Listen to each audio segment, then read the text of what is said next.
Friends, मैं हूँ आपके साथ यास्मीन। अक्षय कुमार और परिणीति चोपड़ा की फिल्म केसरी ने रिलीज होते ही धूम मचा दी है। फिल्म ने पहले दिन ही 21 करोड़ 50 लाख की कमाई कर हर किसी को हैरान कर दिया है। बता दें कि केसरी पहले दिन इतनी ज्यादा कमाई करके साल की बिगेस्ट ओपनर बन चुकी है, जिसकी जानकारी ट्रेड एक्सपर्ट तरन आदर्श ने ट्विटर के जरिए दी है। तरन ने ट्वीट कर लिखा, opening day business 2019, Kesari 21.50 crore, Gully Boy 19.40 crore, Total Dhamaal 16.50 crore, Captain Marvel 13.01 crore. Kesari is Akshay Kumar second biggest opener after Gold 25.25 crore. तो देखा आपने, केसरी इस साल की पहले दिन सबसे ज्यादा कमाई करने वाली फिल्म बन गई है। इस मामले में केसरी ने अजय देवगन की टोटल धमाल, रणवीर सिंह की गली boy, Hollywood film captain Marvel और विकी कौशल की उरी को पीछे छोड़ दिया है। कहना गलत नहीं होगा कि केसरी ने रिलीज होते ही इस साल का सबसे बड़ा रिकॉर्ड अपने नाम कर लिया है। बता दें कि इस फिल्म को क्रिटिक्स के साथ साथ दर्शकों की तरफ से भी शानदार रिस्पांस मिल रहा है, जिसे देखो वो फिल्म की तारीफ करते हुए थक नहीं रहा। अनुराग सिंह के डायरेक्शन में बनी film Kesari battle of Saragarhi पर बेस्ड है। ट्रेड एक्सपर्ट्स का कहना है कि फिल्म ने पहले दिन जिस तरह से कमाई की है, उसे देखकर तो ऐसा ही लगता है कि ये फिल्म बॉक्स ऑफिस पर आने वाले दिनों में रिकॉर्ड तोड़ कमाई करेगी। देखने वाली बात तो अब ये होगी कि क्या केसरी बॉक्स ऑफिस पर ब्लॉकबस्टर साबित हो पाएगी या नहीं। वैसे आपकी इस पर क्या राय है, हमें कमेंट करके जरूर बताएं।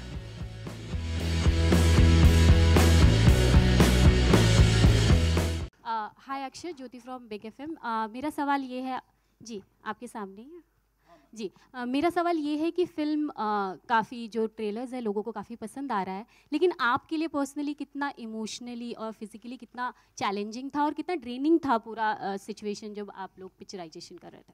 ओके, सो मेरे लिए चैलेंजिंग बिल्कुल नहीं था, क्योंकि रिसर्च और ये सारी चीज़ें जो थी वो मेरे डायरेक्टर ने सब कुछ करके रखा था।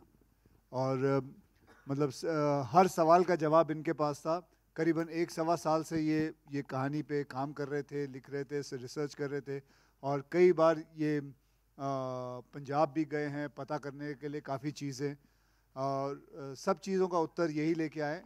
तो मैं कहूँगा कि जो चैलेंजिंग और रिसर्च पार्ट था वो इन्होंने मेरा संभाल लिया था।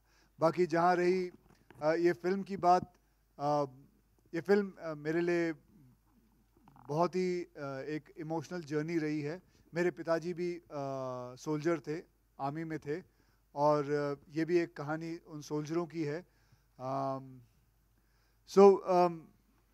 मैं जब ये फिल्म कर रहा था तो मुझे बहुत अंदरूनी किस्म की अंदर से ही बहुत फील आती थी, और ऐसी चीज़ें हैं इस फिल्म के अंदर जो कि मतलब मैं विश्वास नहीं कर सकता कि लोग ऐसे भी होते हैं। मतलब आप इमेजिन कर सकते हैं कि 21 सिख, 21 सरदार एक फोर्ट के अंदर हैं, और उनको पता है कि बाहर 10,000 लोग खड़े हैं उन्हें मारने के लिए। मौत तो निश्चित है, लेकिन फिर भी अपने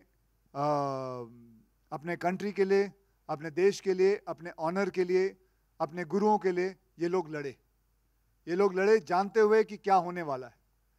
और ऐसा लड़े कि आज अगर आप गूगल में डालो कि 5 सबसे बड़ी बैटल कौन सी है, तो हमारा नंबर 2 पे आता है।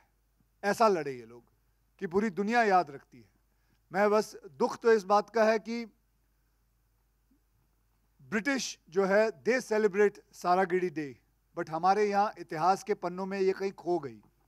इसके बारे में ज़्यादा लोग नहीं जानते। लेकिन मैं तो यही चाहूँगा और दरख्वास्त करूँगा कि जितने भी माँ बाप हैं अपने बच्चों को ये फिल्म ज़रूर दिखाएं, क्योंकि ये एक एजुकेशनल फिल्म भी है, इतिहास वाली फिल्म है और सच्ची कहानी है।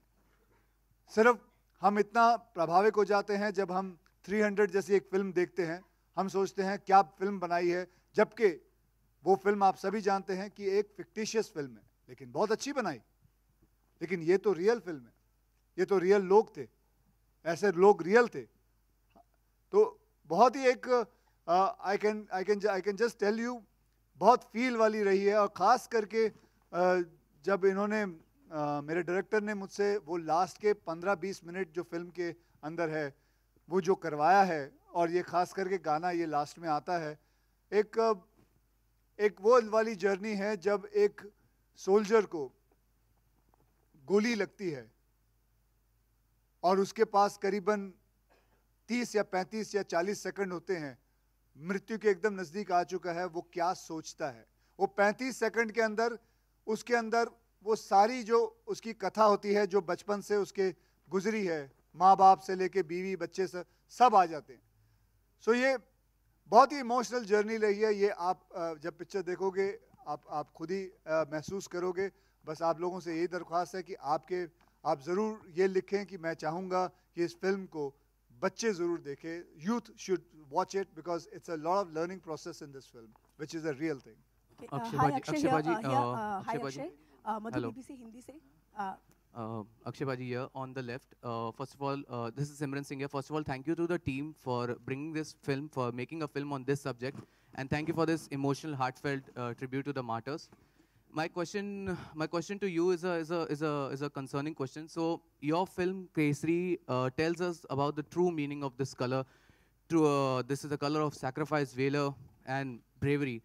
But how doesn't bother you when you have a contemporary who is using the same color, but he has used as a product with tobacco. So that's my question to you. I don't know. वो केसर और केसरी को दोनों mix कर गए। नहीं, that you know, I'm not naming the brand. Yeah, I'm not naming anything. हम से आपने ऐड बीच में पता नहीं कहाँ से ले आए। मतलब हम कहीं और जा रहे हैं, भाजी तुसी कितने और चले गए हो। तो कोई गल नहीं। लेकिन भाजी I don't think like that. मैंने कभी जिंदगी में अपने ख्वाब में नहीं सोचा था कि ऐसा प्रश्न मेरे पास आएगा। लेकिन कोई बात नहीं। इसके बारे में जैसे आपने मुझसे प्रश्न पूछा, उसका उत्तर मैं सारी जिंदगी लगा लूं, मैं नहीं दे पाऊंगा। तो भाजी आई एम सॉरी, मेरे पास नहीं है उसका उत्तर। हाय अक्षय, BBC हिंदी से मधु। सबसे पहले तो ये जब गाना हमने देखा काफ़ी इमोशनल हो गए हम लोग, उन शहीदों की कुर्बानी हमें याद आ गई। दो सवाल था। पहले तो ये जब आपने पूरा शूट किया, आपकी पूरी टीम ने पूरा शूट किया, तो क्या उस दौर से जब गुजर रहे थे आप शूटिंग के दौर पे, उसका एक्सपीरियंस कैसा था? क्योंकि अब हम सुन रहे थे तो हमें काफ़ी इमोशनल, हम कनेक्ट हो गए उस चीज़ से। बिल्कुल, ये बहुत ही इमोशनल गाना है। ये वही 35-40 सेकंड जो एक सोल्जर के जब गोली लगती है उसके ज़िंदगी में क्या होता है, मतलब उसके उस 35-40 सेकंड के अंदर वो क्या सोचता है, ये पूरा गाना वही है। एंड मैं दाद देता हूँ जिन्होंने ये गाना लिखा है कि किस हिसाब से लिखा है। मतलब वो वर्ड मैं कभी नहीं भूल सकता कि माँ कहती है तू मेरा चांद है और चांद हमेशा रहता है। बहुत सारे ऐसे वर्ड्स हैं अंदर जो बहुत अच्छी तरह पिरोए गए हैं। And it was a very very emotional journey ma'am. दूसरा मेरा सवाल ये था कि ये फिल्म कहीं ना कहीं मतलब जिस तरह से आप भारत के वीर से जुड़े हैं, बहुत अच्छा काम कर रहे हैं, लेकिन ये फिल्म कहीं ना कहीं डेडिकेट है, तो उसका भी जानना चाहेंगे, उसके पीछे का कारण क्या है? उसका कारण ये है क्योंकि ये film it is all about the martyrs, it is about what happened in 1897 on September 12th, and it is about the sacrifice what they did for the country, and that is why we have dedicated this film to Bharat Ke Veer and all the martyrs who have given their lives so that we can live our lives. करण जी, मेरा सवाल आपसे है, इसी से ही connected जो मधु ने पूछा। एक फिल्म मेकर होने के नाते आपसे पूछना चाहूँगी कि उरी और पुलवामा के बाद जो माहौल बना है उसमें ये फिल्म कितनी अहम है, और इस फिल्म को जो अभी माहौल बना है उसका कितना फायदा मिलेगा? अच्छे वे में पूछ रही हूँ, खराब वे में नहीं पूछ रही हूँ।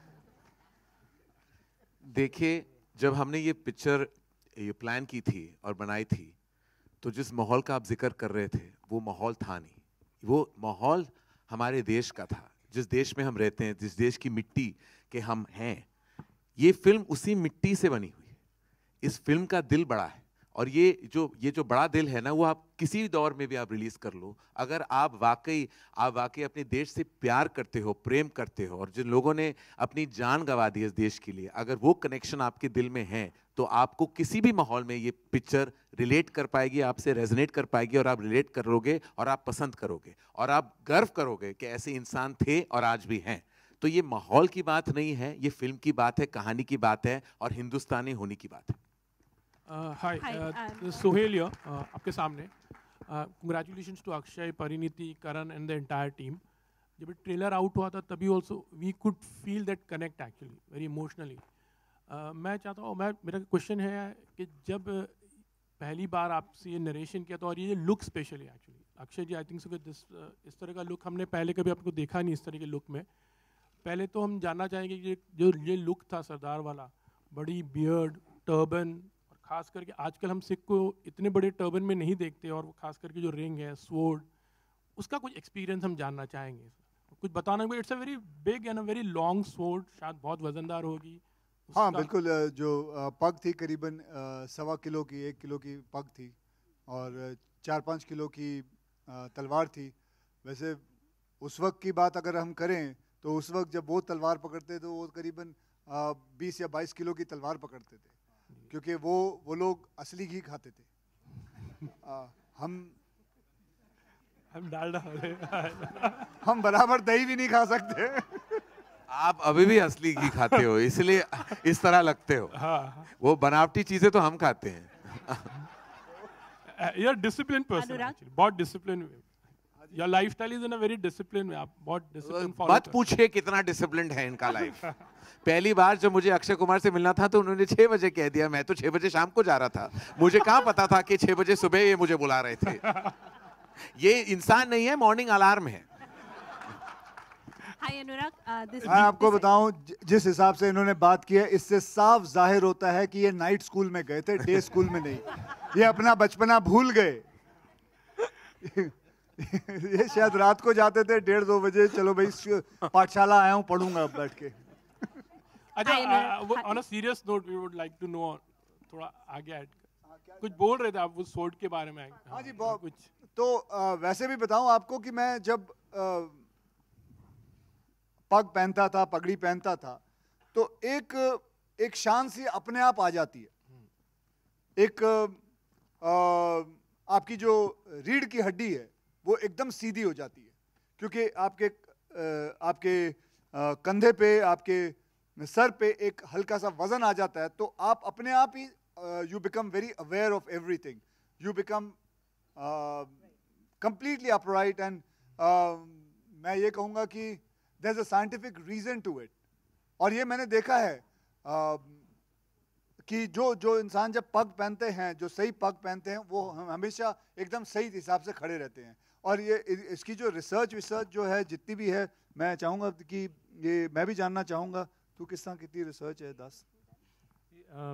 रिसर्च जो है वो ये जो लुक है सर का, अगर उसके बारे में बात करें तो वो जो हिस्टोरिकल रेफरेंसेस हैं उसमें से ही आया है.